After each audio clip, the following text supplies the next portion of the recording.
Bismillahirrahmanirrahim. Assalamualaikum warahmatullahi wabarakatuh. Perkenalkan, nama saya Ummu Kulsum Abdurrahman.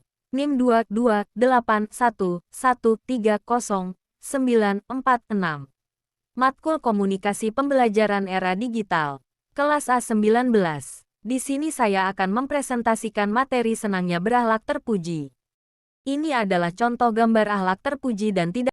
Senangnya berakhlak terpuji, memahami makna, berbaik sangka, simpati, toleran, hidup rukun serta hormat, dan patuh kepada orang tua, guru dan sesama anggota keluarga.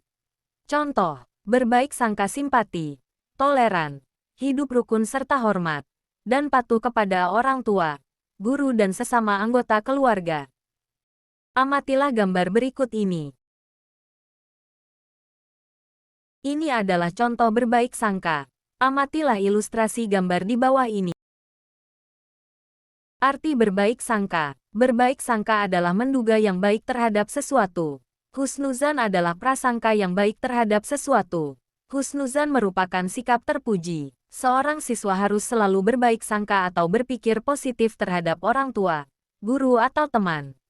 Berpikir positif adalah perilaku terpuji. Lawan kata berbaik sangka adalah berburuk sangka atau prasangka. Siswa yang baik akan menghindari prasangka buruk. Bunyi surat Hujurat ayat 12.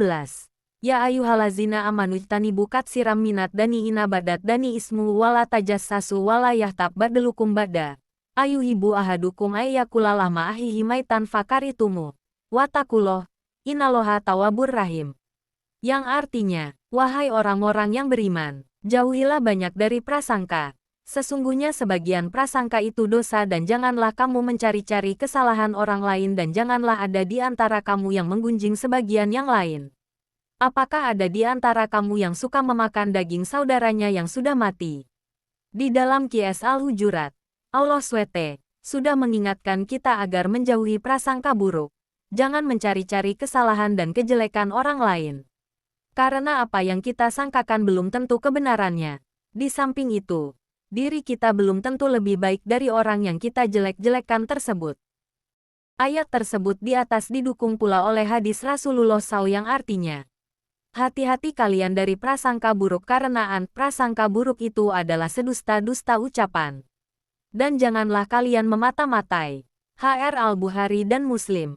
Dengan demikian, kita tidak menjelek-jelekkan teman kita yang ada di sekolah atau di lingkungan rumah. Pikiran kita hendaknya tidak dipenuhi oleh pikiran-pikiran yang negatif. Sebaliknya, kita berpikir positif, jernih dan mendoakan kebaikan untuk diri sendiri dan orang lain. Selanjutnya, simpati. Simpati adalah suatu proses kejiwaan di mana seorang individu merasa tertarik pada seseorang atau sekelompok orang karena sikap, penampilan, wibawa, atau perbuatannya yang sedemikian rupa. Simpati melibatkan proses evaluasi atau penilaian sebelum menentukan tertarik atau tidak, sehingga merasakan apa yang dirasakan oleh orang lain itu akan menjadi emosi yang sangat mendalam. Simpati terjadi ketika seseorang tertarik kepada orang lain. Contohnya, ketika ada rumah teman yang kebakaran kita juga ikut sedih dan berusaha bersikap toleran. Secara bahasa, toleransi berasal dari bahasa Latin yakni tolerare yang berarti sabar, menahan diri atau membiarkan sesuatu yang terjadi. Sementara menurut istilah, toleransi adalah sikap saling menghormati antar sesama manusia sesuai pada norma yang berlaku. Hidup rukun. Hidup rukun adalah suatu pola hidup seseorang atau kelompok yang saling menghargai, menghormati satu sama lain, dan menyayangi antara sesama manusia. Hormat dan patuh kepada orang tua, guru dan anggota keluarga. Hormat berarti menghargai, takzim dan khidmat kepada orang lain, baik orang tua, guru sesama anggota keluarga. Dalam hubungan dengan orang tua, perilaku hormat ditujukan dengan berbakti kepada orang tua. Berbakti merupakan kewajiban anak kepada orang tua. Berbakti kepada orang tua merupakan salah satu amal saleh yang mulia. Nabi Muhammad SAW pun mendukung untuk berbuat baik kepada orang tua, yaitu, artinya, barang siapa yang berbuat baik kepada orang tuanya akan menjadilah ia sebagai orang yang paling baik dan akan dipanjangkan umurnya. Kewajiban hormat kepada guru. Dari Abu Mas'ud ia berkata, Rasulullah SAW Selalu menyamkakan pundak-pundak kami menjelang salat dan beliwa bersa bedea. Ratakan syaf kalian dan jangan sampai tidak rata, yang akan mengakibatkan berbedanya hati kalian. Hendaknya mendekat kepadaku orang-orang dewasa dan yang pandai-pandai kemudian berikutnya dan yang berikutnya lagi, hari. Muslim No. 600. Ini adalah contoh gambar menghormati guru.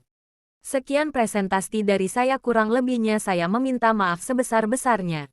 Terima kasih. Wassalamualaikum warahmatullahi wabarakatuh.